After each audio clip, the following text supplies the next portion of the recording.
Good evening. I'm Richard Avermenko, the director of SCETL, which is the School of Civic and Economic Thought and Leadership. And for those of you who are unfamiliar with SCETL, we're a relatively new school on campus who's with faculty whose research and teaching focus on antiquated ideas like great books, the American founding, American constitutionalism, political and economic thought, national security and statecraft, and the likes. If you look at our website, on our splash page, you'll read the slogan that is supposed to describe what we do. And it says, inspiring a new class of leaders. We're working on changing this, as it's a bit vague, to say the least. After all, Genghis Khan, Lenin, and Mao were all leaders. And I'm sure they had a bunch of the class of leaders as well. But leadership, as we at SCETL understand it, needs content. It needs a guiding star. And to lose your guiding star is literally a disaster, a disastro. And at SCETL, we aspire to offer the content, to offer this star to remedy this disaster. Hence, I've been throwing around a few ideas for our splash page, like in defense of civilization, or in pursuit of the true, the good, and the beautiful, or the intellectual heart of the new American university. That one I know is a little hubristic. Or we could repurpose the SCETL acronym to something like strengthening character, elevating thoughtful living. I got that from Grok. Or the one that Sean Beinberg and I really like, strengthening constitutional excellence, teaching liberty. Oh, thank you. That wasn't Grok, that was all me. Whatever we come up with, our intention, our mission includes the fostering and modeling of civil discourse. An essential part of SCETL's operation is our civil discourse project. And there's really no better way to model civil discourse than a good old-fashioned debate. So thank you all for coming out this evening to this good old-fashioned debate. I'm told it's hubristic to call something the first annual, but I really do hope that this is the first iteration of a partnership with the Steamboat Institute. SCETL can't do what they do. We don't live alone. We can't do what we do without the support of donors, many of whom are in the audience here tonight, and without foundations like the Steamboat Institute, to whom we are grateful. And that said, let me both introduce and thank our guests and co-sponsors of tonight's event. Jennifer Schubert-Aiken is Chairman and CEO of the Steamboat Institute, an organization she co-founded in 2008. The Steamboat Institute promotes America's first principles and encourages civil discourse by hosting debates on college campuses across America. Jennifer is a member of the advisory boards for the Benson Center for the Study of Western Civilization at the University of Colorado in Boulder and the Ed Snyder Center for Enterprise and Markets at the University of Maryland. She also serves on the board of directors of Rebecca's Angels, which is a nonprofit organization helping children with post-traumatic stress disorder, founded by the Boston Marathon bombing survivor, Rebecca Gregory. And Jennifer can tell us how many times she has run the Boston Marathon. Jennifer, thank you for coming. The conch is yours.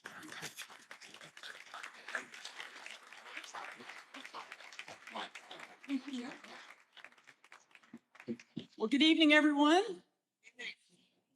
Thanks, Rick. I really appreciate the warm welcome. We love what you do here with SCETL on the Arizona State campus. And yes, we would love to make this the first annual collaboration between SCETL and Steamboat Institute. So thank you for that. We welcome all of you with us here in Tempe tonight, as well as many more who are watching the live stream all over the country.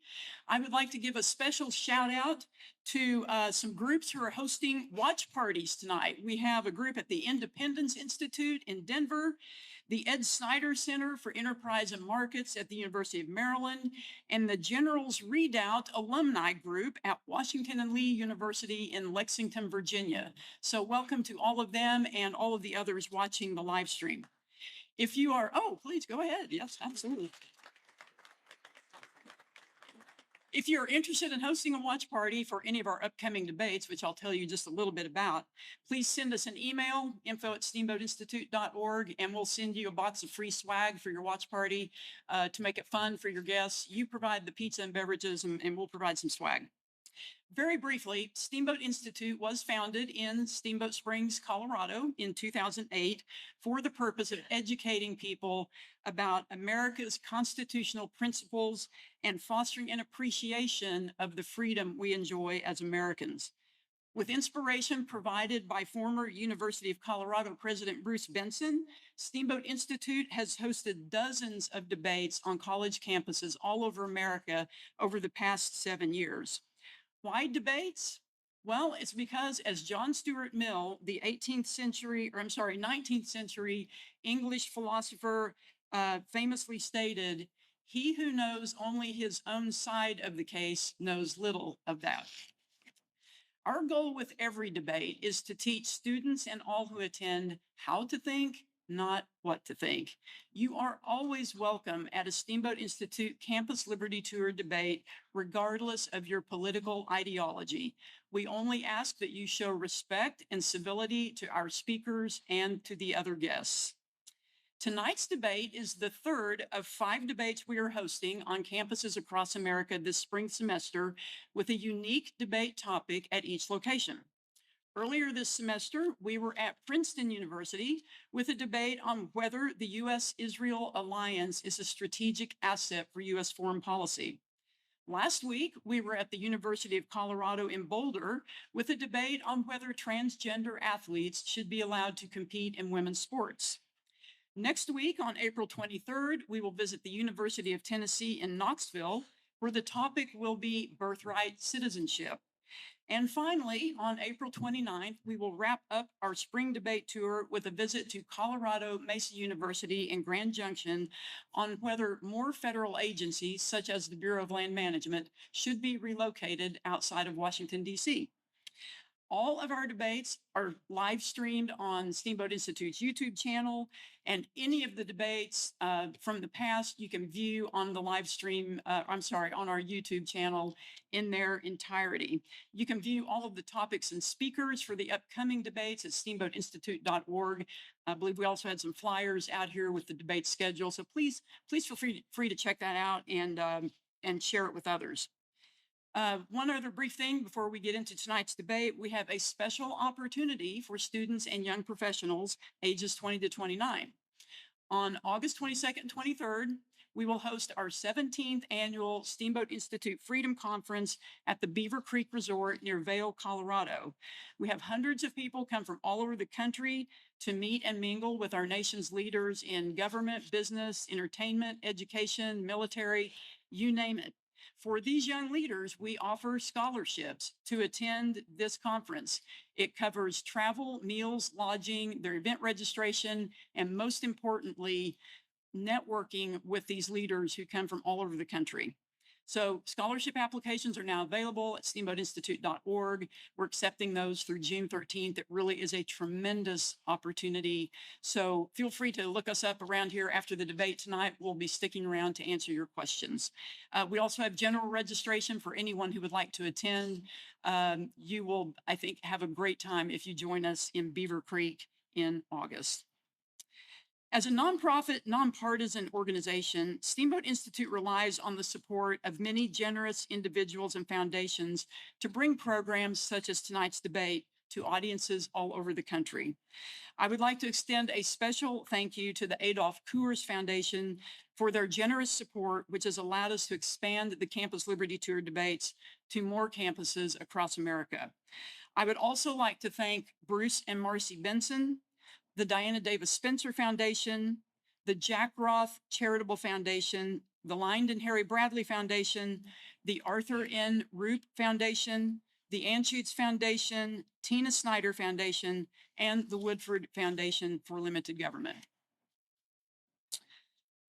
Back in 2014, the comedian Dave Smith did a stand-up routine on America's problems, including the national debt. And he also discussed his proposed solutions to these problems. He said, "We have almost $17 trillion in debt in America, and I'm here to tell you The answer to this problem, said Dave Smith, we're not going to pay it.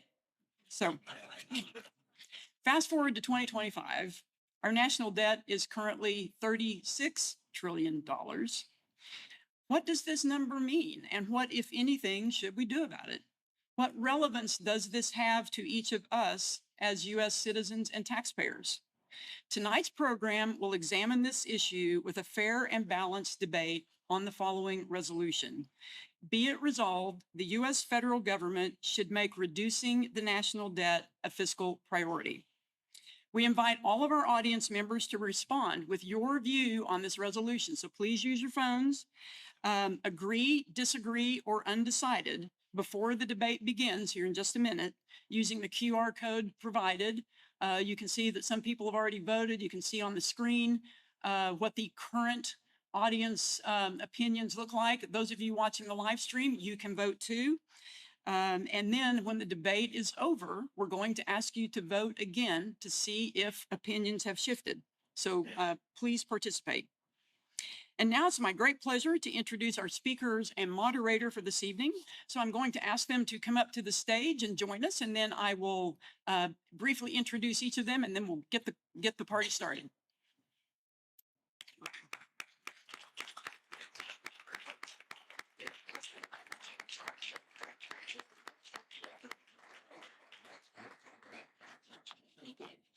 All right, so I will introduce each of our speakers. They will remain seated, and then we will begin with their opening remarks. Arguing the affirmative on tonight's resolution is Stephen Moore, economist and author, who is also serving as a senior visiting fellow in economics at the Heritage Foundation. He is a frequent lecturer to audiences around the world on the U.S. economic and political outlook, and is the author of 6 books, including Trumponomics, Inside the America First Plan to Revive Our Economy. From 1999 to 2004, Steve served as founder and president of the Club for Growth, an organization dedicated to helping elect free market candidates to Congress. In his tenure as president, the Club for Growth became one of the most influential and respected political organizations in the nation. From 2005 to 14, Steve served as the senior economics writer for the Wall Street Journal editorial page and as a member of their editorial board. He remains a regular contributor to the journal. Moore also served as a senior economic advisor to President Trump's 2016 campaign, drafting tax, budget, and energy policy plans. His book, Return to Prosperity: How America Can Regain Its Economic Superpower Status, was a finalist for the F.A. Hayek Award for Advancing Economic Understanding. In 2018, Worth Magazine named Steve Moore one of the 75 most influential people in the world dealing with economics and finance. Steve is a graduate of the University of Illinois and holds a master's degree in economics from George Mason University. Let's give a warm welcome to Steve Moore.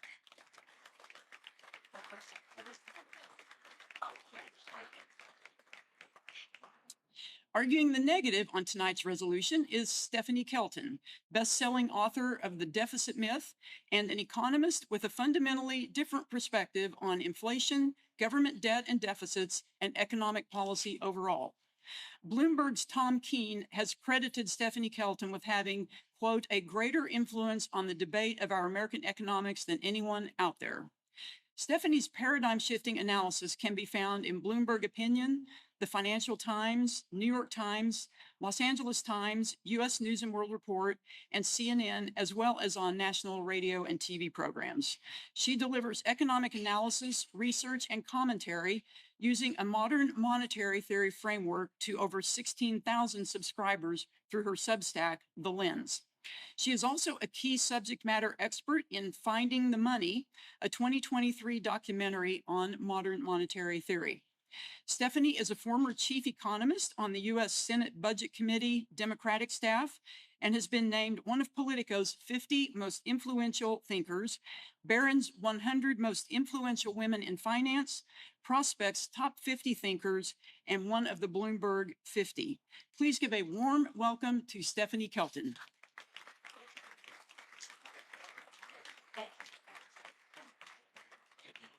Our moderator for this evening's debate is Carrie Sheffield. Carrie is a columnist and broadcaster in Washington, D.C., and is a senior policy analyst at Independent Women's Forum. Carrie earned a master's in public policy from Harvard, concentrating in business policy. She also earned a BA with honors in communications at Brigham Young University and completed a Fulbright Fellowship in Berlin. Carrie managed municipal credit risk at Goldman Sachs and served as lead analyst on a $5 billion portfolio of healthcare bonds at Moody's Ratings. Carrie has been published in the Wall Street Journal, USA Today, CNN Opinion, the New York Times, Washington Post, and many others. She is a frequent guest on major media networks, including Fox News, Newsmax, MSNBC, CNN, and several others. Let's give a warm welcome to Carrie, and now I'm going to turn it over to Angela.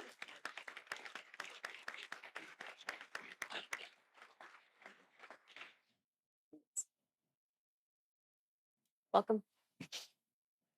Brian. All right, everybody, we're excited. So we're going to have opening statements, both of our, not candidates, our speakers here. I like to think here, candidates here for thought leadership. So Steve, we're going to give you 5 minutes, and then Stephanie gets 5 minutes, and then we're going to have an open-ended Q&A where I will ask some questions that I've prepared, and then you all will get involved. You should be able to access through your QR code to ask questions. And I have those questions on this trusty iPad, and I will sort through and feed as many questions as I can to our two speakers. And then at the end, we'll take another poll and see where folks stand and see which one of these speakers was most persuasive. So with that, we'll let Steve start things off for 5 minutes. Do you want me to go to the Sure, stage? if you'd like to. Okay. Whatever you prefer. But make sure you take your mic, Steve. Steve. Oh. Well, good evening, everyone. It's a real pleasure and privilege to do one of these Steamboat debates.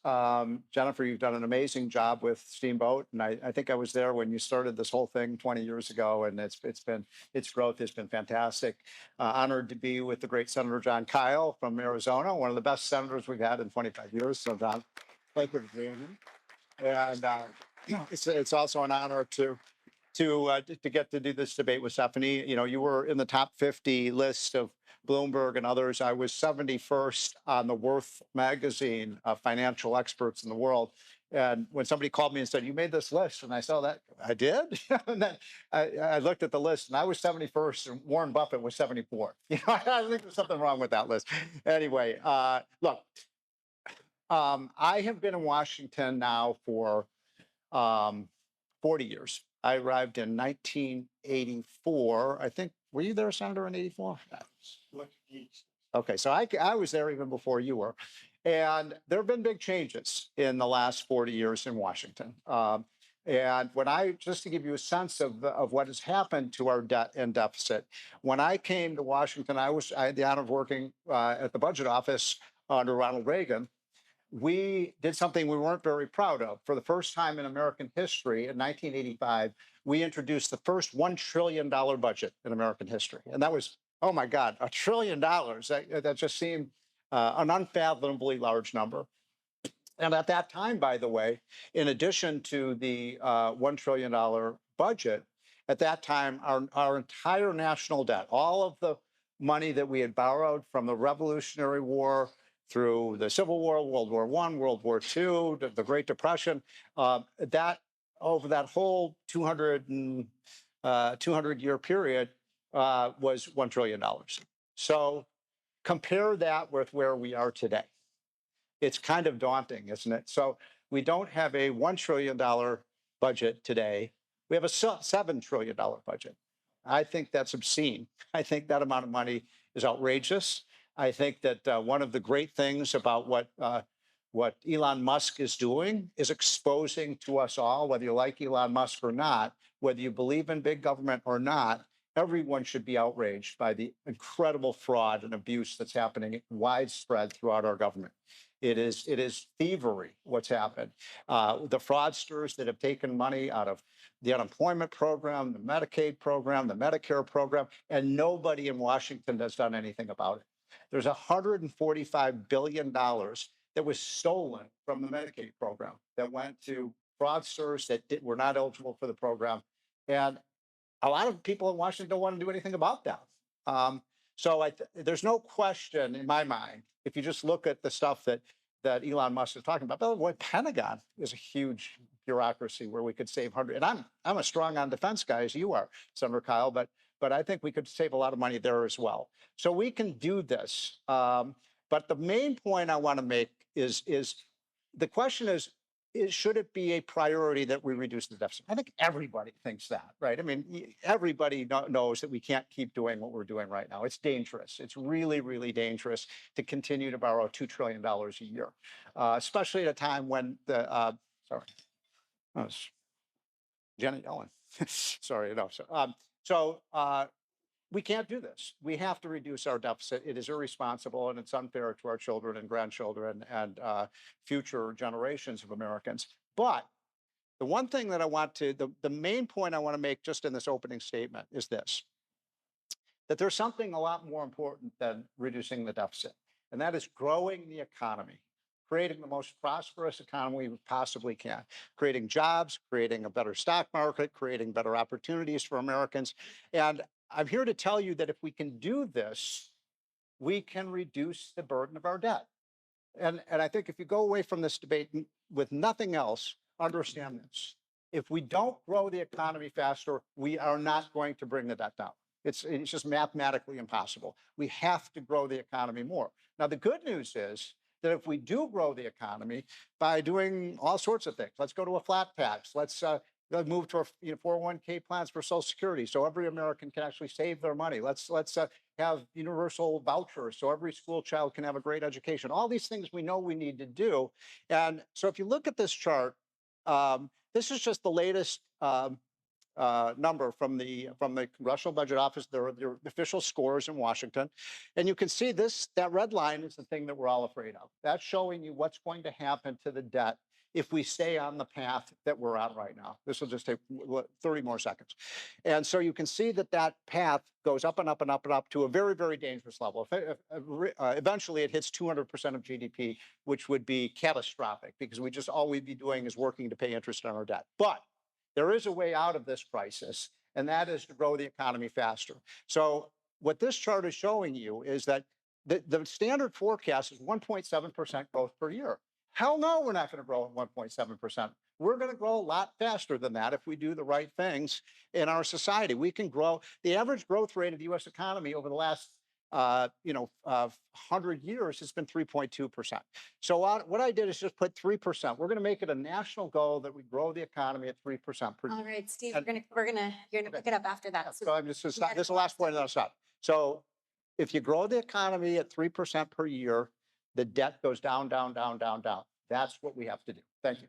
Thank you, Steve. Thank you. Okay, and now Stephanie will. All right. Okay. Well, thank you. The clicker. I'm going to use the clicker. The clock is not ticking yet because I don't have the clicker going. I'm not afraid of the red line. I'm not afraid of the red line. And so I hope the clicker is going to work. Is the clicker going to work?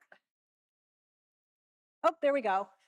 The usual debate over the national debt would involve a Democrat and a Republican standing up and both saying what a problem we have in front of us, and then pointing the finger at one another and saying, and it's your fault.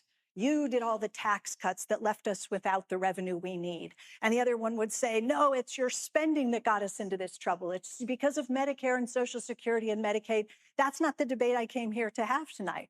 I don't have to blame something on the national debt because I don't think the national debt is the problem Stephen believes that it is. Okay, so I want to have a very different kind of conversation, and I want to start that conversation by talking to you about how the government actually spends. Are you ready?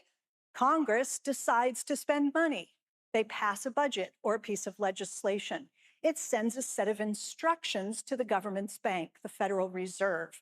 Congress is saying, here you go, Fed. We have decided to spend this money. Your job is to carry out the payments that have been authorized by Congress on behalf of the U.S. Treasury. How does the Fed carry out the payments? It uses a computer keyboard. It changes the numbers in the appropriate bank accounts by making the number go up. Okay, that's what happens. And at the end of the day, the person who receives the payments has more money in their account, And that person's bank has more money in their account called the reserve account at the central bank. Can the government spend too much? Sure. Congress can authorize payments of any size it chooses. If the votes are there, the money is there. There is no financial limit, but there is an inflation limit. And that's the thing you have to watch out for. Okay, who's familiar with that image on the right? Everybody's seen one of those. Everybody's got one of those. That is your frequent flyer mile account. It might be with Southwest or Delta or United. You get credits in your account when you take flights, when you spend money on your credit card and so forth. Somebody puts miles in your account, right? Where do they come from? Well, they come from a computer keyboard at Delta or wherever. And so you're accumulating these miles. And at some point you decide to do something. You want to take a trip. So you tell Delta, I'm going to use 60,000 miles. I'm going to go on a vacation. And what does Delta do? They debit your account. You're redeeming your miles. Same thing happens when you pay taxes to the federal government. You've accumulated some dollars and now it's time to pay some back. So you write a check to the IRS. Your check is giving instructions to your bank. Debit my account. I'm paying $5,000 in federal taxes. What happens? Your account is debited, the balance goes down. Keep in mind that the system needs to have the credits before anybody can use them to make payments, okay? So here's a graph from a Congressional Budget Office report. It shows you exactly how it works in the real world. The government in this case spent about $6.3 trillion into our hands on all those different programs you see up there. And then they taxed away from us about $4.4 trillion. If they're crediting and debiting accounts and they're adding more than they're subtracting, what do the rest of us get left with? A surplus of about $1.9 trillion. We call it a deficit because we're only looking at it from the perspective of the government's budget. But if we look at it from the perspective of the non-government part of the economy, that's our financial surplus to the penny. Okay, where did it come from? It came from the fact that the government is doing that. That bleeding of red ink that everybody worries about. Oh my God, why are they mismanaging their finances? Why can't they get it together and balance the budget? That sea of red ink is so troubling. Is it? Is it really? Flip it around. If you flip it around, what do you see? You see the financial, you see, I was told to be careful where I walk. You see the financial surplus that is accumulating in the private sector. This is the private sector. This is where we all live. These are the households and the businesses in the US economy. And they're in surplus because of the government's deficits. If you put the whole picture together and you bring in the rest of the world and this is real data, okay, I didn't make this up. The government deficit is what is allowing the rest of the economy to achieve a surplus. Those deficits are important because they keep the system afloat by providing those credits to our accounts. So once the government adds the credits, what then? What can happen to them once the funds are put in the system? Well, they're either going to stay in the system in bank accounts where we hold them and our banks hold them and the Fed pays some interest on the reserve balances, or they're going to allow us to trade in some of those dollars for a different kind of dollar, one that pays interest, treasury bills, notes, and bonds, government securities that we have weirdly labeled the national debt. It's just a savings account. It's just another way to hold on to our dollars, different ways to hold our surplus. Paying down the debt is dangerous. Paying down the debt means turning on the vacuum cleaner and hoovering those dollars off of our balance sheets and shrinking our financial wealth. Why on earth would anyone want to prioritize shrinking the financial surplus of the non-government part of the economy? Vote no on that. All right. Thank you, Stephanie. Great. So now I'm going to ask you both some questions and feel free to respond open-ended if you guys get a really juicy moment. So first, Steve, I'd like you to respond to what Stephanie said about this idea of flipping it over and saying it's not a deficit, it's actually a surplus, because it's a more diffuse benefit to households. It's a more diffuse societal wide benefit versus a deficit to a more smaller group, which is the government. Well, I would sort of say this, that we sort of had an experiment in this philosophy over the last 4 years. Joe Biden essentially exercised this philosophy that we could just continue to borrow and borrow and borrow, and that it wouldn't harm the economy. And can you put up that chart that I have that shows what happened? Because I mean, look, you all know what happened. We had runaway inflation as a result of massive over government spending and borrowing. I mean, we just all know that's what happened. We had the highest rate of inflation. When Trump left office, the inflation rate was less than 2%. It was at 1.5%. And 18 months later, after spending over $2 trillion, keep going down. I think it's, can you put down? I don't have the clicker. Oh. Yeah, here it is. So this just shows you, that what happened with this massive spending spree that was paid for by debt is that, there's an old saying, inflation is just too many dollars chasing too few goods. And what we did was we essentially spent all of this money. The Fed accommodated that spending by printing more and more money. And the victims of this were the American people. And by the way, inflation is the most regressive tax of all. It harms the lowest income people the most.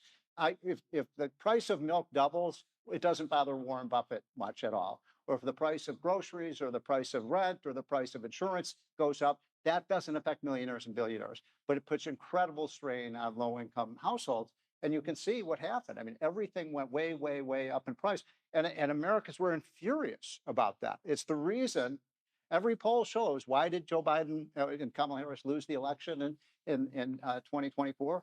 Because people hate inflation. They hate paying more. And I think there's no question that this was a direct result of the overspending and overborrowing in Washington.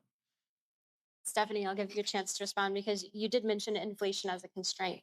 Yeah, because it's the most important constraint on federal spending. So look, I'm not giving you a philosophy. Nothing I said has anything to do with a belief system. What I did was explain the mechanics of the monetary system we have and how government finance works. I also showed a graph that shows that the government has had its budget in deficit virtually my entire lifetime. Okay, I showed you 50 years of deficits. So it isn't the case that deficits produce inflation. If deficits produced inflation, we would have had high inflation for the last 40 years. But we didn't. We didn't get high inflation until COVID came along and broke supply chains. And we had lockdowns and we had services weren't available. You couldn't spend your money at a nail salon, a theater, a restaurant, a coffee shop. And so everybody was told stay home, and people stayed home and tried to cram what spending they were able to do through the pipeline of goods. Goods have to be produced, they have to be manufactured, they have to be shipped. And we all remember what it looked like when the boats were floating around at the ports and they couldn't unload because the supply chains were broken. And we got inflationary pressure. Then we had a war between the Ukraine and Russia, and we had energy prices go up, and we had food prices go up. And it was kind of like supply shock after supply shock after supply shock. Did the federal spending contribute at the margin to the inflationary pressure? Yes, it did, at the margin. But if you look at studies, whether it's from the San Francisco Fed, the New York Fed, Moody's Analytics, Goldman Sachs, or anybody else who's done an autopsy, a look back, where did the inflation come from that we all just lived through? And no, people didn't like it. Absolutely true. Inflation was a global phenomenon. It happened everywhere in the world. It happened in countries that did far less fiscal policy support than we did. They got worse inflation. So it wasn't the fiscal support. Yes, it contributed at the margin, but everybody who's looked at this with a dispassionate lens and said, where did the inflation come from? Number one, an overwhelming contributor was COVID itself and the supply chains that broke. So that's not exactly what happened, in my opinion. So look, COVID began in February, March of 2020. The entire economy shut down. I think we can all agree the greatest mistake we ever made as a country in the last 50 years was shutting down our economy, but we did it. And it was a catastrophe for our country. Talk about the supply chains being disrupted. For almost 6 months, the entire American economy was shut down. And yet, and by the way, by around July or August of 2020, we had a boom. Actually, as soon as we reopened the economy boomed. In fact, the last 6 months of the Trump administration, the economy grew 11% after that huge descent. Now, here's what's interesting about that. If this were a supply chain problem, and certainly the supply chain problem did contribute to the higher inflation. Why? When Trump left office in January of 2021, the inflation rate was 1.4%. Despite all the supply chain problems. It wasn't until Biden came in and passed, remember, the Build Back Better bill, these trillions and trillions of dollars of spending bills. And by the way, there was a piece that was signed by like 11 Nobel Prize economists. I got honest truth. You can look this up in the New York Times. And these are Nobel Prize winners that are supposed to be the smartest economists in the world. And they said, don't worry, Biden's spending spree will not cause inflation.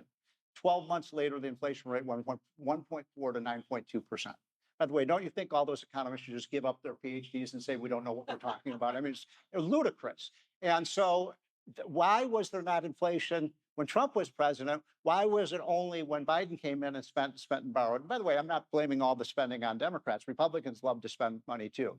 But it's very clear if you spend money you don't have, and especially if you spend it on unproductive things. Look, I'm not against running deficits if it's to spend money on things that are productive for our economy. I mean, in the Reagan years, we ran pretty big deficits, right, Senator? But what did we spend the money for? Well, we built up our military and won the Cold War. What is the discounted present value of that? Trillions and trillions of dollars. And we rebuilt our economy with the Reagan tax cuts. That's a pretty good return on the money. Under Biden, all we did was spend money on windmills, solar panels. We spent money on, unemployment insurance programs, things that don't add to the productive use of the economy. And that's, I guess, my point. If you're spending money on things that don't help grow the economy, paying people not to work is not a very good way to grow the economy. But I would imagine that Stephanie would argue that the things that she puts in her book help grow the economy as well. But I'll give her a chance to respond, and then I got a question for Stephanie. Well, look, I mean, economists broadly agree. If you want to grow the economy, you make investments in things like infrastructure, education, R&D. These are the most important drivers of economic growth. I want to just step back for a second, though, and address, because this inflation stuff is really important. What happened at the end of 2020 after the lockdowns, right? We finally got a vaccine. The first shot in the arm goes in December of 2020. And you start to gradually reopen the economy and people are getting vaccinated. And then we heard this term revenge spending. What was that about? That was about the fact that people had withdrawn. They pulled back a lot of spending in 2020 because you couldn't do very much in 2020. And by 2021, yeah, people had money in their bank accounts and they were raring to go. They were ready to get back on an airplane, take a trip, go shopping and do all the other things. So we unleashed a lot of spending at one time. And then, of course, the wars and everything else. So, of course, we had inflationary pressure. It isn't the case that it was the fiscal support. It was the case that the fiscal support against the backdrop of a supply-constrained economy, you have a collision of those things and you get a one-time increase in prices that then took a little bit of time to work itself out. And we had to deal with war and all kinds of other things as well. I mean, there are all sorts of things I think that Stephen and I would agree on if we were talking about spending. I'll just say, last point, in December of 2020, President Trump signed the last big package. It was a $900 billion package, and it included the second stimulus check. It was a $600 check. And you might remember that the President Trump was very unhappy over the $600 check. Yeah. He was mad, in fact, over that check. Why was he mad? Because he wanted it to be $2,000 for an individual and $4,000 for a couple. Yeah. He wanted $2,000 and he couldn't get it. He only got $600. It was Biden 3 months later who came in with the $1,400 check. And when you add 14 to 6, you get the $2,000 check. Touche. So, it's a good point. And we should have never done that. That's my point. What Trump did, and I was totally opposed to it. I don't know about you. I mean, I was completely opposed to this. You don't stimulate the economy by just pumping money into the economy. That just doesn't work. And so you're right. That was also a big contributor. So how is it different? How is putting money into people's hands via a check? This is Milton Friedman's helicopter drop. Yes. How is it different if you put money into people's hands via a check versus leaving money into people's hands by a tax cut. It has the same impact on their No. bank account. This is a really important point, actually. The tax cuts that I want to do incentivize people to work. Look, if you tax something, you get less of it. This is a universal truth. And if you tax something more, if you tax something less, you get more of it. And if you tax something more, you get less of it. So I want to reduce the tax on work. So we should reduce the payroll tax, for example. I want to reduce the tax on capital investment. We should cut the capital gains tax. That will, if you do that, you will get more investment. You will get more people working. You'll get more money flowing into the United States. And by the way, you don't have to take my word for it. We know that. It happened after the Trump tax cut. It happened after the Reagan tax cut. It happened after the Kennedy tax cut. It happened after one of the great presidents of all time, Calvin Coolidge tax cuts. I don't know if you were there, Senator, for that. But I mean, every time we have cut tax rates, there's a big difference between cutting taxes, just giving people money, and cutting tax rates to incentivize people to create businesses, to invest, to save, and to work. I think we could find a lot of common ground. I'm not allergic to tax cuts. I think tax cuts can be a perfectly good way to create conditions that promote investments, the kind that we want to see, more participation in the labor market and all sorts of things. I think we might structure them differently, but I'm certainly not here as an opponent of tax cuts per se. Okay, we agree on tax cuts. Stephanie, I want to ask you a quote from your book. If you guys want to learn more about her work, her book is called The Deficit Myth. And one of the things you say is, See that? it's the deficit myth. Did this just come out, or? You've written so many books. Do is Mark, It's a New York Times bestseller. June of 2020. Oh. June of 2020. With a new forward post-COVID. But a quote from the book says that MMT, which is the acronym for Modern Monetary Theory. So if you're interested in MMT or just want to learn more about it, the book really explains it in everyday language. So MMT teaches us that unemployment is always a policy choice. We can afford to build an economy that guarantees good jobs for all. We live in a democracy. And so my question for that around that is, but what about the many people who are choosing not to work? We've seen a steep decline in labor force participation, especially among men over the past several decades. And so isn't that a personal choice by them versus a policy choice? Especially when you're having unemployment being so low at only 4.1% or so, and many job openings, and then having those individuals, a lot of them are living on public assistance, which would increase the deficit. Okay, it's a great question. So what economists and policymakers worry about are the involuntarily unemployed. We don't worry about people who are voluntarily unemployed. If there are students in the room and you're not working because you're a student full-time, we're not counting you as unemployed, and we don't try to create macroeconomic policy to create jobs for you. If you're a senior and you're retired, you're voluntarily unemployed. If you had a program like the kind I talk about in the book, which is essentially, let's imagine that there's a public option in the labor market, that anybody who's ready, willing, and able to work, but can't find a job anywhere else in the economy, if there were a job available at some fixed basic wage, maybe a benefit package, however you want to structure that, then it would act as a very powerful automatic stabilizer. People who are unemployed involuntarily could enter this program, take a job, be paid for doing something useful in their communities, and there's a lot I write about that in the book, produce something useful, earn a wage, and then as the economy strengthens, employers can reach into this pool of employed workers and hire from that pool because it's a better price anchor. It's a better way to stabilize inflationary pressure than letting millions of people, like in COVID, become unemployed. They go on public assistance. If they stay unemployed long enough, their skills atrophy, their work habits fall off, and the employers in our society, in our economy, don't want to hire the unemployed. They're like damaged goods. So what do? They reach around the unemployed and they pick off somebody from their competitor at a higher wage. And this is where some of the inflationary pressure comes from. So what I lay out in the book is a program that would have allowed the government, let's say during COVID, to instead of pulling out the money bazooka and showering everybody with money, to have a much more targeted response. Those monies could have gone directly to the people who lost jobs. They could have transitioned into new employment, been provided with an income, and as the economy recovered, they transitioned back to the private sector. No, I don't disagree with that, actually. I think that's a good idea. But here's the problem. We have, we just did a study about a year or two ago. In many states, you can get, if you get the full panoply of all the government benefits for not working, a family of four can earn 60, 70, in some cases like states like Massachusetts, $80,000 a year, and no one in the household is working because they're getting, unemployment insurance, food stamps, free healthcare, da, da, da, da, da. And the problem you're going to run into, Stephanie, with that approach is even if you offer somebody a $60,000 job, they'd actually lose money to do that. Now, one of the things that I think we should hopefully all agree on is, and there's been resistance to this, and I don't understand why, that, look, we're a rich country. We don't want people to go hungry. We don't want people to go homeless. We can afford to provide everyone with a safety net, no question about that. But if you're going to take money from the taxpayer, you got to give something in return. You've got to work. And so all we've been saying is, okay, you're going to get these benefits, but if you're able-bodied, I'm not talking about disabled people or people who, for one reason or another, can't work. But if you're able-bodied and you can work and you want these benefits, you have to work. And what's wrong with that?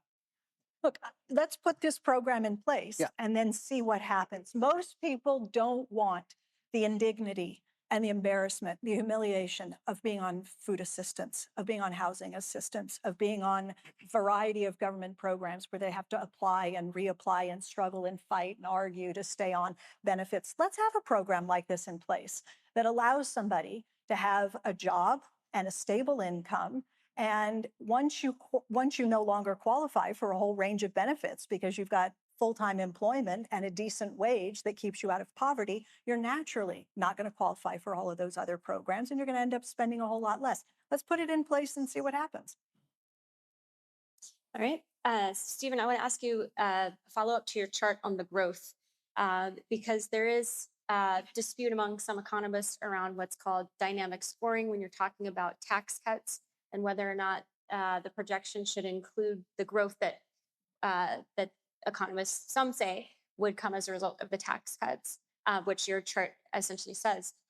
So in essence, aren't you and Stephanie in some ways arguing the same thing, depending on who's crunching the numbers, that you're in support of tax cuts, even if they create lower deficits based on some analysis, because according to dynamic scoring, which is a different analysis, but so there's disagreement on the tea leaves of deficit financing, but in essence, don't you support deficit financing if it lowers taxes? Here's a way to think about this, and I wonder how you think about this. So when you borrow money, you borrow at an interest rate, right? So right now we're borrowing at 4.5% on a 10-year treasury. So if you borrow, if the federal government borrows for something that gives you more than a 4.5% return, do it, right? Borrow for that because you're going to get a higher return. In other words, if you went to the bank and you took out a loan for 4.5% and you used that money to get 6% return, you'd borrow every single penny you could, right? Because you'd be getting a higher return. So what really matters, and this is where maybe you and I agree more than we disagree, it really depends on what the money is being spent for. So if we can, let's say, reduce our capital gains tax, which I think would be hugely beneficial to the economy, it would lead to more capital investment. It may cause some revenue reduction. Maybe it would, maybe it wouldn't. What I'm saying is that the return from that would be high enough that we would become net positive. So to make it very simple, what I'm saying is anything that grows that economy and gets that growth rate up, even 1.7% is pathetic. It's pathetic. We need to get it up 1.8, 1.92, 2. If we do those kinds of things, and we could probably, Steph and I could probably sit here and find things that we'd agree on that we could do that would get us there, then I'm not so concerned about the financing costs. But I'll just make one other quick point and then shift it over to Stephanie. The one thing we haven't talked about is the interest costs of the debt.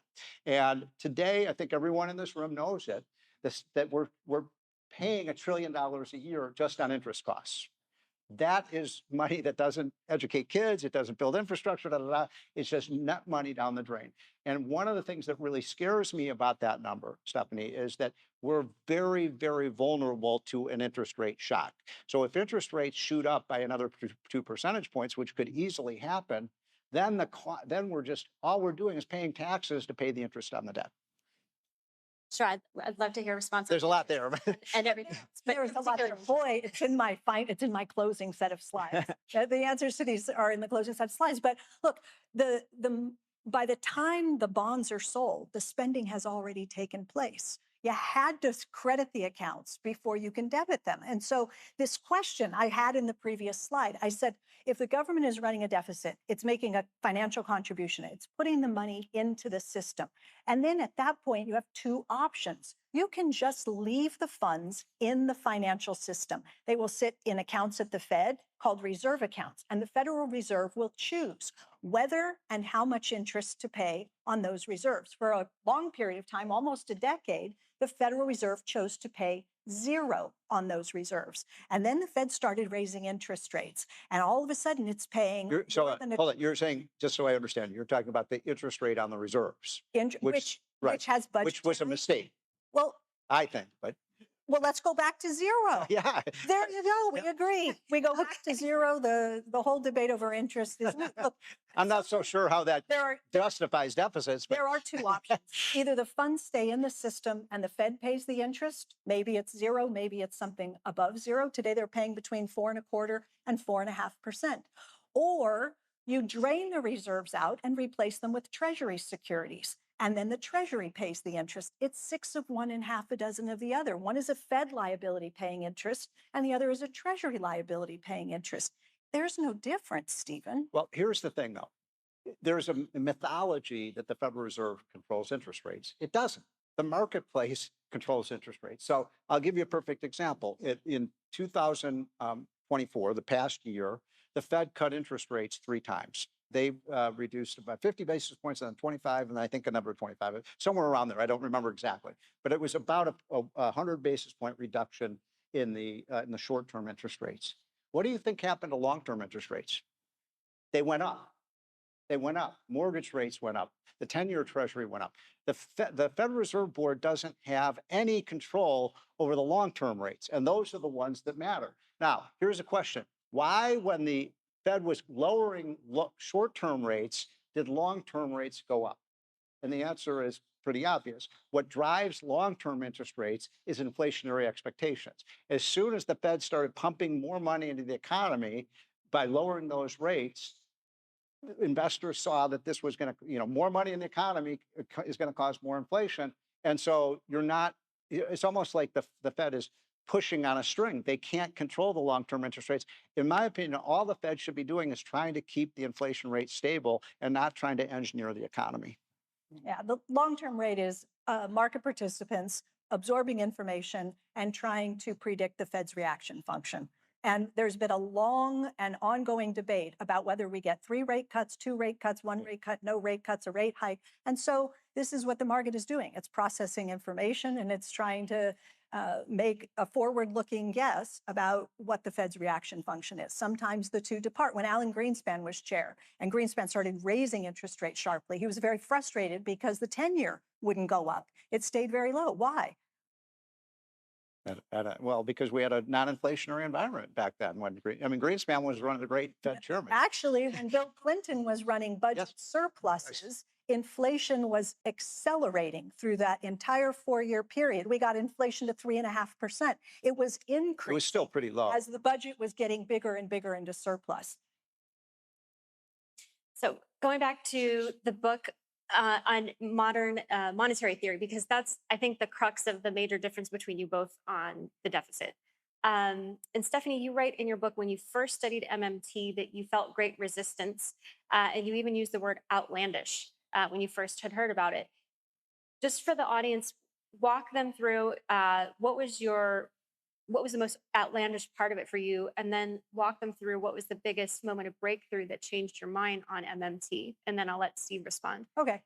So I was a graduate student. I was studying economics at Cambridge University, and I encountered the work of this guy named Warren Mosler. Warren Mosler comes from Wall Street. He's an investor. He traded in fixed income, and that's where he made his fortune. So he's a Wall Street financial markets guy. And Warren had written this little book called Soft Currency Economics.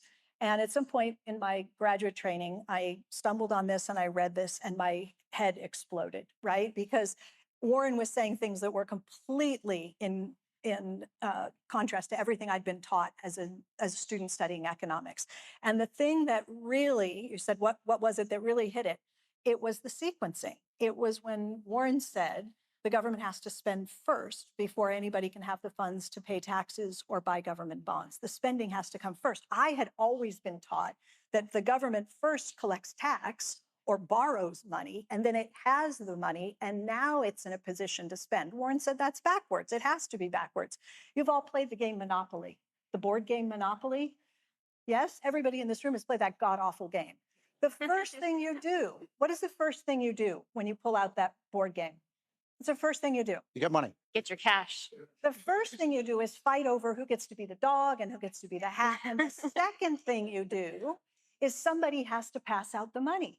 You can't start the game until you first distribute funds to all of the players, okay? So this is Warren's point. The government is the monopoly issuer of the currency. It has to make the contribution before any of the rest of us can operate with those funds. And Warren said this, and I thought, well, this has to be wrong. Like, it must be wrong. I don't know why it's wrong, but I'm going to find out why it's wrong. So I started doing research and I got deeply involved in the Treasury and the Fed's operations, and I started making phone calls and I started working through it. I wrote an academic article. It was my first peer-reviewed journal article. And that's how I convinced myself that Warren was right. I went through it all and I figured that there was actually no other way for it to work. And if you go through all the balance sheets and you do the operations correctly, you'll find out that that's how it works. So the problem is that if we look across the world, and we look over the last 75 or 100 years, a new study literally just came out a couple of weeks ago on this, and you look at how much government spend and borrow, and you look at their economic growth rate, it's very clear that you reach a point where once government spending goes over 15 to 20% of the total output of the economy falls. And it's statistically significant over the last 75 years across 100 countries and so on. It's just mathematically proven. The more that these governments spend, and the more that they borrow, the worse their economy does. And so that combats kind of the theory, because it's No. how doesn't it? Well, it's not correct. And all you No, it's statistic. I mean, it's been proven. 99%. it's not, Stephen. And if you're talking about Reinhardt and Rogoff, that No, I'm not talking about that. okay. No, Look, I think they're wrong. But just look back at the last 5 years. Who was the fastest growing? Which is the fastest growing economy in the G7 by far? Everybody else was way in the rearview mirror. Who is the fastest growing economy in the G7? The United States of America. Who had the most rapid increases in the deficit? You hear people say all the time today, I heard it on television this morning, why are we running, Powell said it, why are we running deficits of 6% of GDP when we're at full employment? Stop and think about that. Why have we had unemployment at about 4% for the better part of the last 3.5 years? Maybe it's because the deficit has been there to provide enough support for the economy to grow as rapidly as it has. Real GDP how do growth, you explain that? we are so much faster. Unemployment is lower and our deficits are bigger. It's the answer to the question. So over the last 100 years, over 120 countries, that it's 99%, proven correct, that the more that government spends and borrows, the worse their economy does. I mean, that's just what the studies show, and it's been duplicated many, many times. Now, that's not to say you should have no government. I'm not saying we shouldn't have government. It's just that our government's way, way, way too big right now. And that what you do when you have your government that's too big is you're basically taking resources away from the productive private sector and you're giving it to an unproductive government sector. That's why what Elon Musk is doing is so important. He's explaining to the American people how incredibly inefficient. You mentioned education. Let's take that as an example. Everyone wants a great education system. We're all worried about our miserable condition of our schools. We have spent $2 trillion in the last 30 years at the federal level on the U.S. Department of Education. $2 trillion. And guess what's happened to school test scores over that period? Down, down, down, down, down. Show me how in the world has that $2 trillion led to any productive output?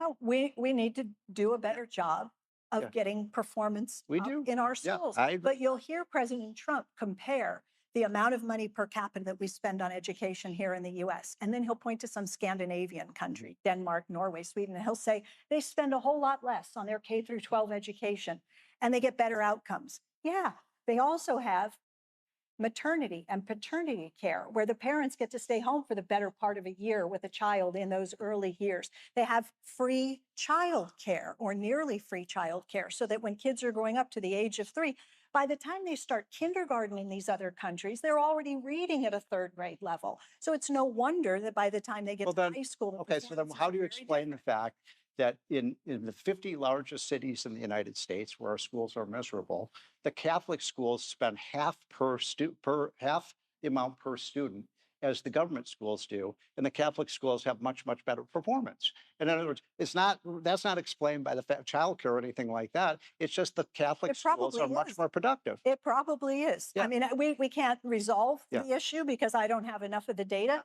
but I would be very interested in the amount of time Well- and investment that is spent at a pre Yeah. K through 12 education. I'm just making those this as families. all I'm trying to do is use this as an example of the fact that government spends things very inefficiently, including the Pentagon and so on, and we could free up at least $1 trillion of resources. When money is wasted, this is one thing I don't understand. I'm more Republican, you're more Democrat. Why are Democrats opposed to what Elon Musk is doing? He's telling us where the money is being wasted, and people are spray painting Tesla cars because he's exposing the fact that these programs aren't working. No, he's not. He's not really, Steve. Yes. If there was even remotely the amount of waste or fraud, let's do fraud in the system that he is claiming there is, his numbers would be off the charts. Yeah. He's captured almost nothing. And he's touted $1 trillion or $2 trillion, and he's turning in 50 million here, 1 million there. It's not there. It turns out that the government actually does a pretty darn good job running programs efficiently. what Is about there Medicaid? some waste? Is Wait, there fraud? this Yes. isn't- Should we get rid Stephanie, of it? this Absolutely. isn't even, I'm not talking about Elon Musk now. This is the U.S. That was your General. question. Okay, I'm going to, the U.S. General Accounting Office, which is the U.S. There you government go. auditor, says that $150 billion was stolen from Medicaid. $150 billion. And nobody in Washington, it would be like if I went up with a gun to you and took money out of your pocket, and nobody wants to do anything about the massive waste. The fact that the USAID and these foreign aid programs, they can't even tell us what happened to the money. USAID. All right, hey, I'm gonna let you rounding error. respond, Stephanie, and then we're Isn't gonna go to even- the So audience it's just not, questions. it's not efficient All right. spending. USAID isn't even a rounding error in the federal budget. If you want to talk about a part of the federal budget where there's some real money, it's the Pentagon. I which agree. hasn't passed a budget. I agree. Hasn't passed an audit in I 7 agree with you. So let's go. The GAO is there to do Yeah. this job. I don't know why we thought we needed to duplicate. It's not very efficient. Because when you nobody already have does the government- anything in Well- Washington. You were on Capitol Hill. Why have we allowed this to happen for the last 30 years? I mean, it's disgraceful that we allow money to be stolen from taxpayers and nobody does anything. That's criminal. All right, we're gonna move to the audience questions, but I'm hearing that we have at least 3 things we all agree on here. These guys, defense, waste, fraud, and abuse, lower interest rates, and some tax cuts. Now I'm gonna move to the audience, and again, if you want to put your audience question in, please do that. I'm gonna get to as many as I can. So let's do this as rapid fire as we can, because I want the Okay. people to know as much about your thinking as possible so they can make their decision. So we've got the first question here to Stephanie. Does the government putting money into the economy directly cause inflation? Why or why not? No. You have to spend before there's even the potential for inflationary pressure. And then you have to spend into an economy that is supply constrained. The government sends me a $3,000 check or a $30,000 check. Let's make it a big check. And I go out and buy a car, and there's a car dealer with a bunch of inventory, and they're eager to sell that car to me at the price that's on the side of the car. That's not inflationary. If you're spending money into an economy that has reached its capacity constraints, it can't produce anymore. All the labor is fully employed, and you continue to apply additional income support at that point. You send out money, you're making payments, you're going to start bidding up prices. Look, when the government spends money as the way it's doing right now, we have a $7 trillion budget right now. at least, you know, I honestly believe that we could cut $1 trillion out of the spending and nobody in this room would even notice it's gone. Nobody would even feel it. And just by getting rid of the waste, inefficiency, duplication, the fraud, it's endemic. It's endemic.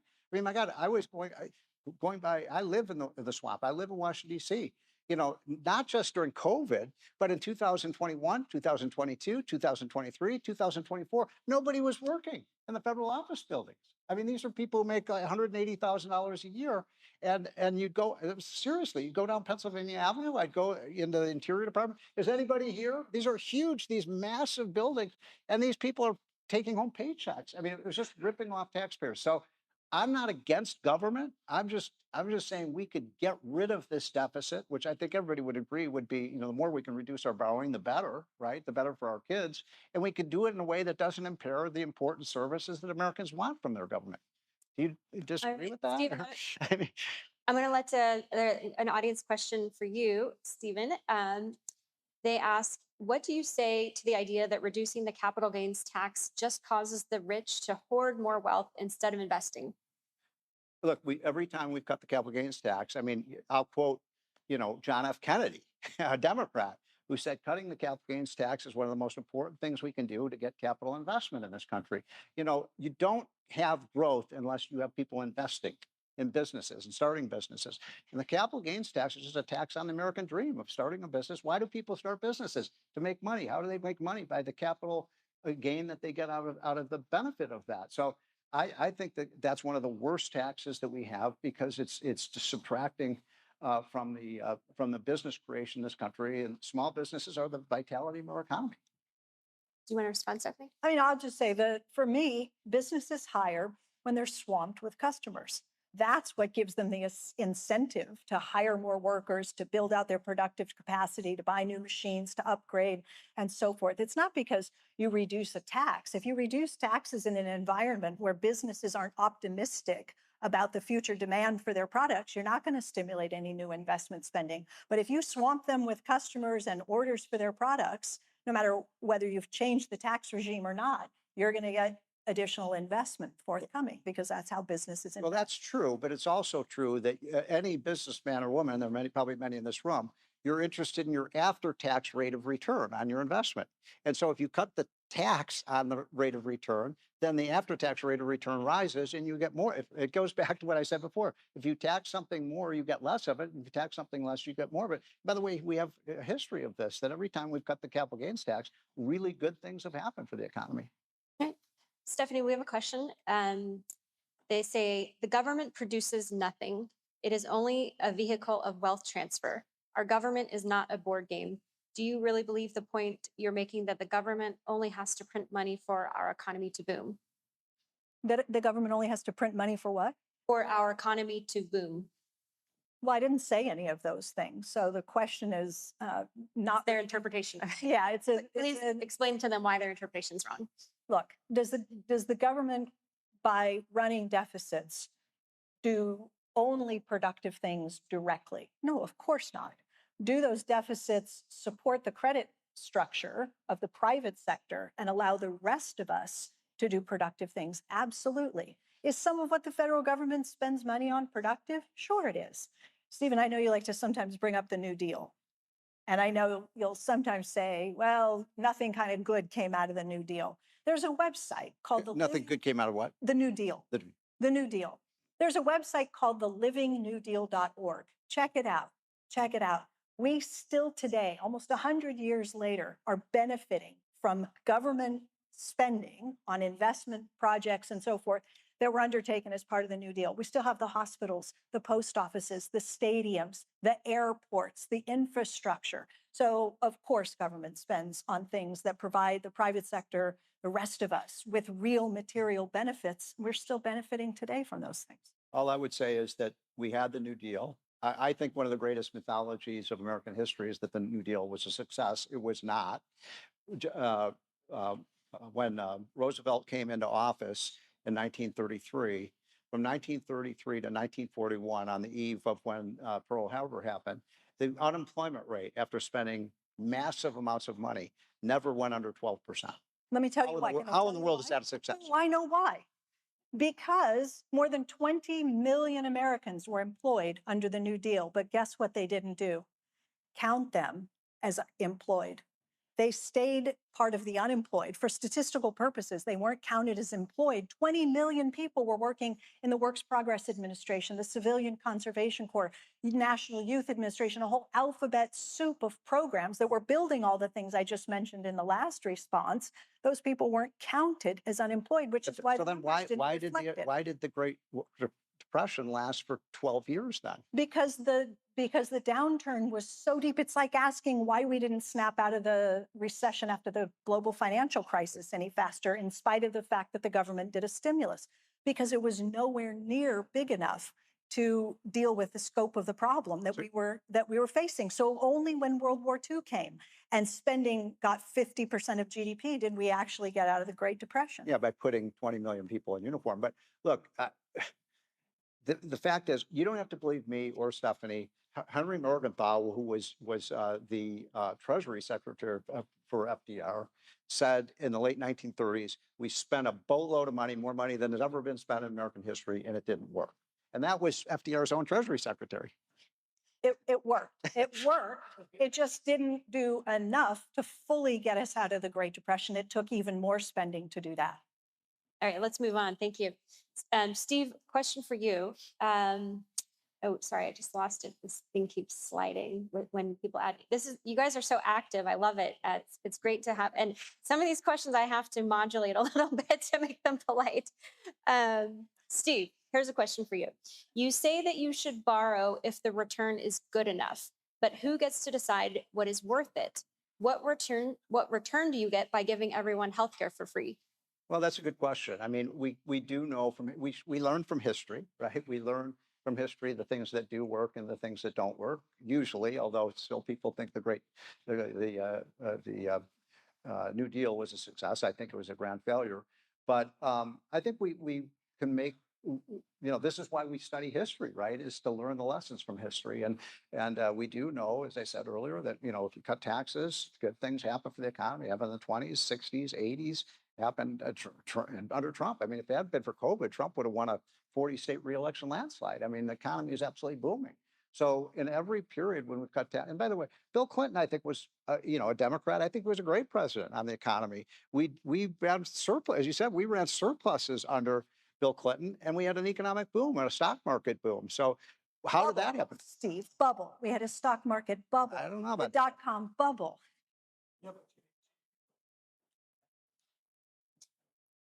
Oh, the GDP. See, I'm defending a Democrat. Republican we ever had. Yeah. So Stephanie, here's a question for you. Is there a limit to how much the government can borrow? That's a good question.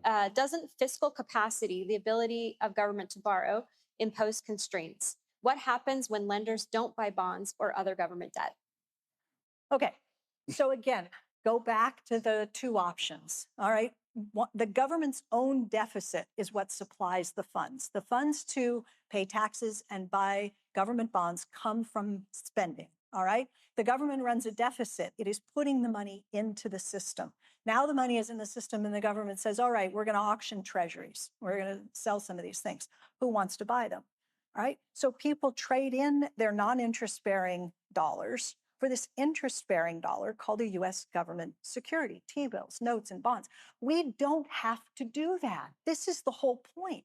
This is the government saying to the rest of us, we're making available to you a savings account with the federal government. It's a risk-free place to park your dollars, and we're going to pay you if you do it. We're going to give you interest if you want to do it. We don't have to do it. So the idea that you could end up in a situation where everybody says, I'll just keep my money in my checking account. I don't want the government savings account that pays interest. Fine. If we want to do that, we shouldn't force treasuries into the market. We don't have to auction a certain quantity each year. We do that. We auction a certain quantity to match the number that falls out of the budget box. If it's a $1.8 trillion deficit, we sell $1.8 trillion in treasuries. That's just by habit. That's the way we do it. We don't have to do it that way. But again, Well, what's the alternative? the alternative is option one, which is to leave the funds in the system where the Fed will pay the interest or not. And I think we previously agreed that we're going back to a zero interest rate policy. And so that resolves that problem. We don't even need to mess around with the treasury market, or we could just sell T-bills and nothing else. Keep it at the short end. Just sell T-bills and don't sell anything of longer duration. Have a zero interest rate policy, and we've dealt with the quote unquote problem that everybody seems to think. Here's what worries me about the size of that. And I'm not a deficit debt phobiac, but I do think we have to be really worried about, the fact that our debt now is 35 some trillion dollars, and it's turning, as Stephanie just said, it's turning over all the time, every single day. And what's happening now is you're seeing other countries, in part because of some of the mistakes I think Trump is making in terms of, these tariff wars. What happens when China, Russia, the Arabs, and so on start selling their bonds?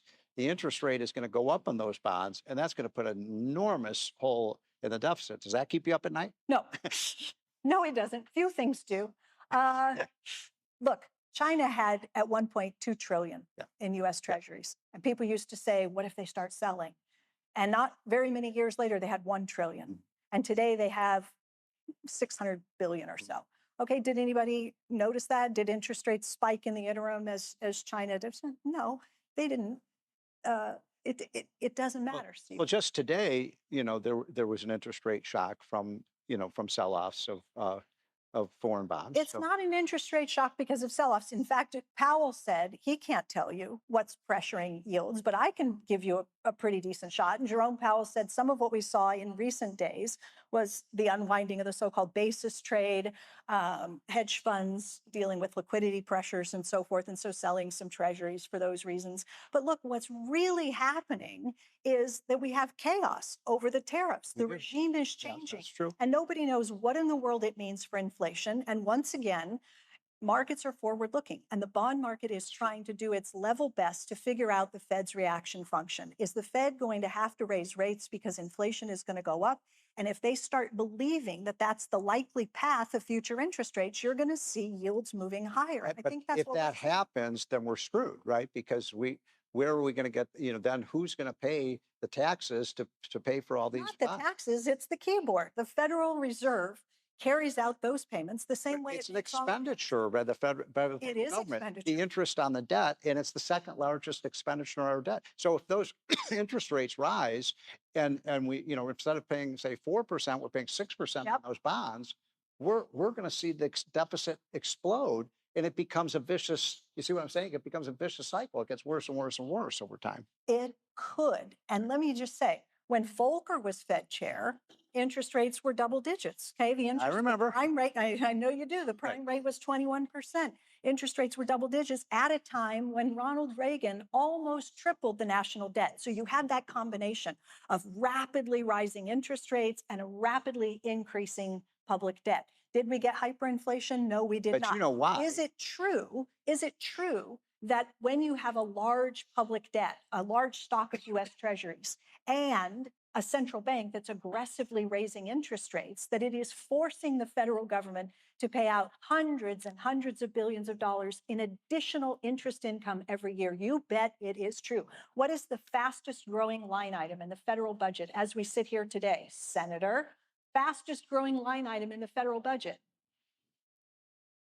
It's interest. It's interest.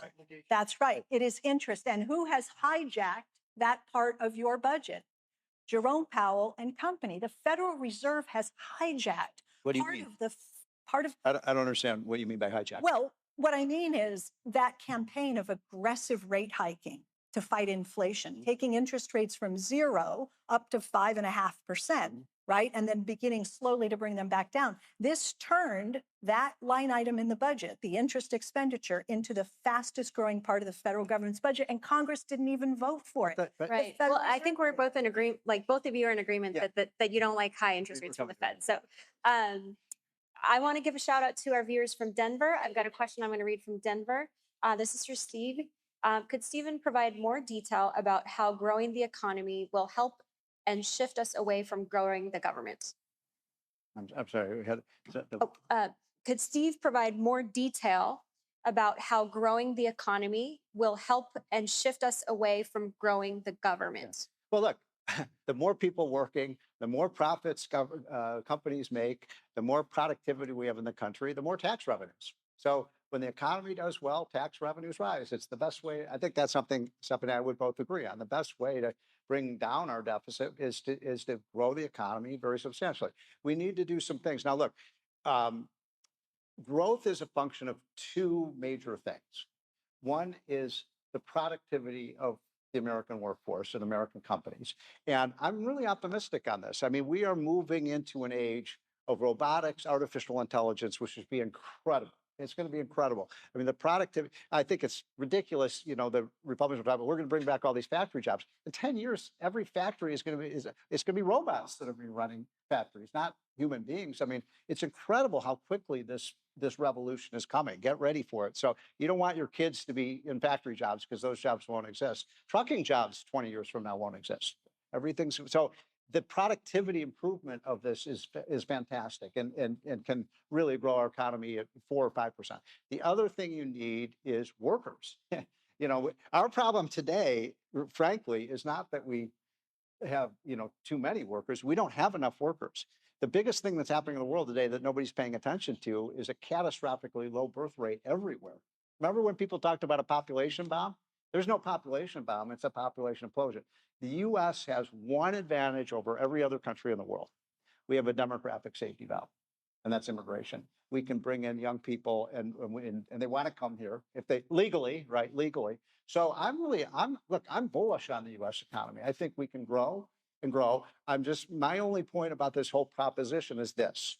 I think what we're doing on the debt is dangerous. And maybe it'll turn out okay, but I think as a safety valve, my point is we should, in a very judicious way, bring that debt down so we're not so vulnerable in the future.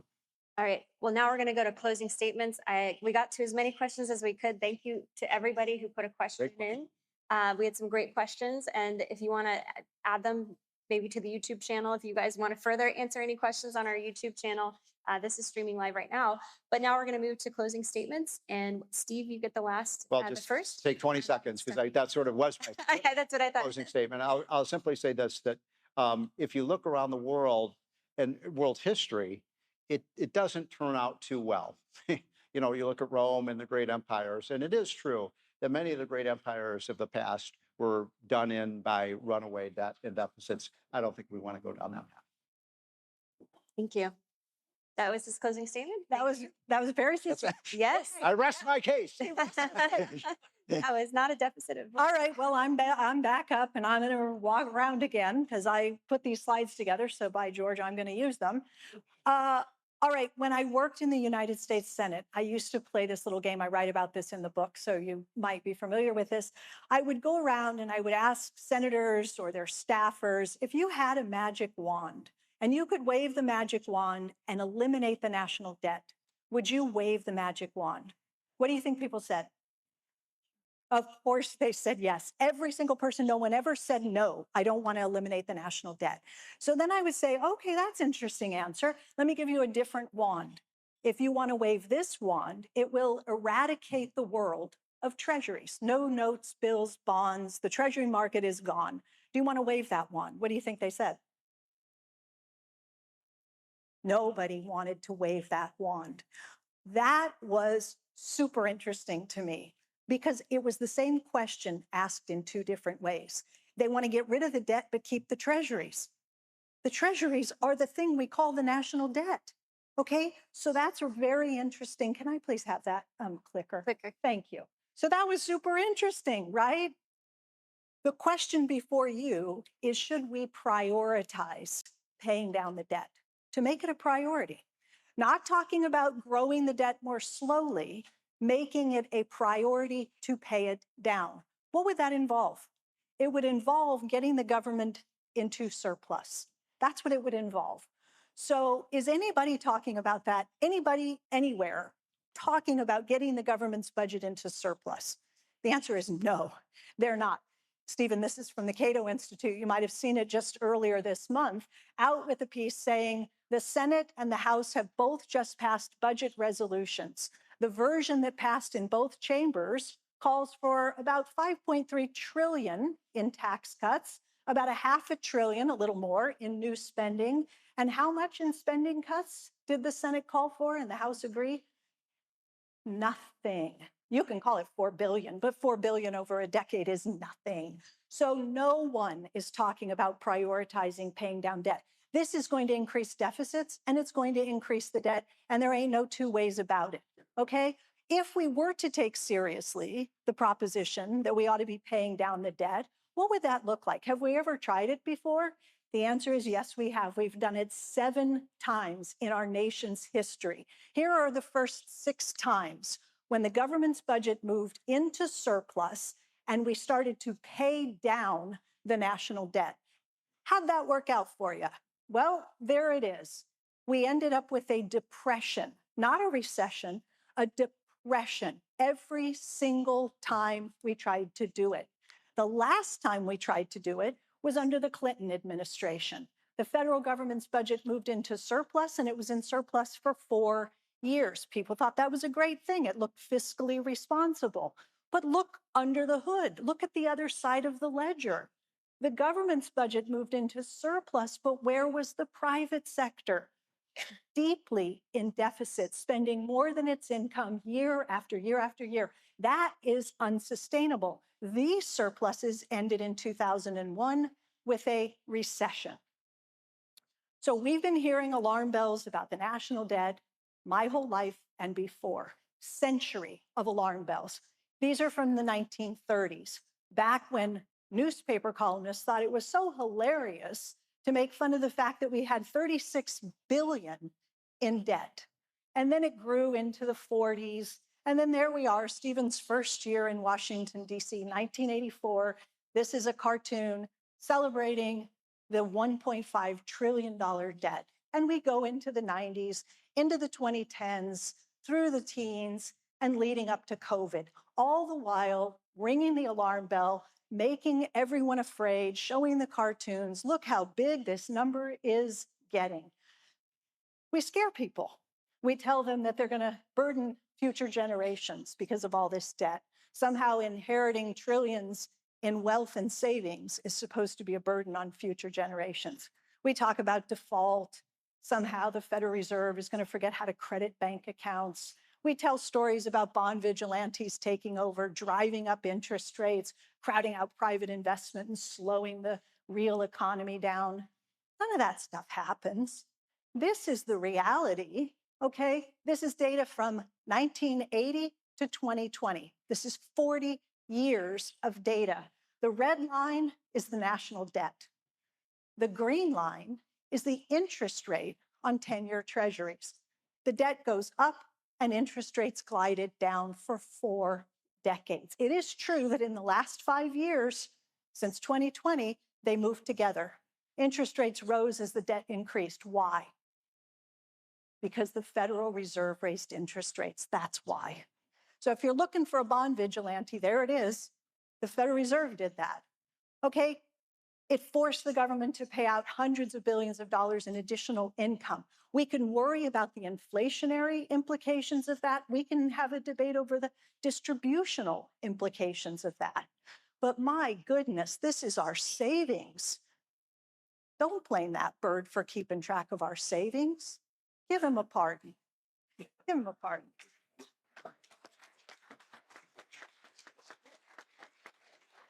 All right. Well, thank you both very much. It was spicy at times. I hope you both felt like you got to say your piece. And now we turn to the voting. And Jennifer? Okay, have you voted in the post-state poll?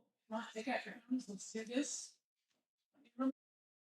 What the pre-debate poll was, once again, the resolution is be it resolved, the U.S. federal government should make reducing the national debt a fiscal priority.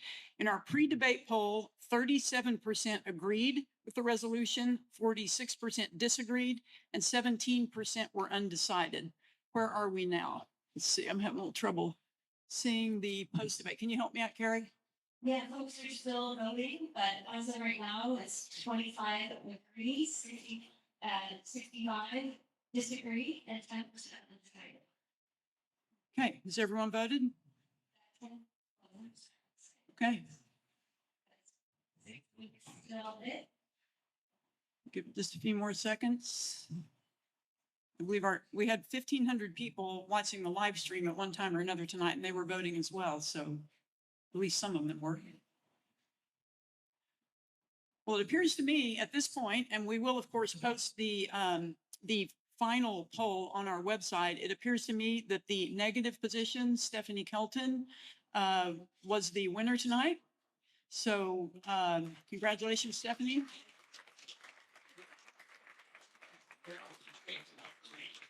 Let me just have your attention for one more minute, if you would indulge me. Once again, let's thank Carrie for moderating and thank Stephen and Stephanie.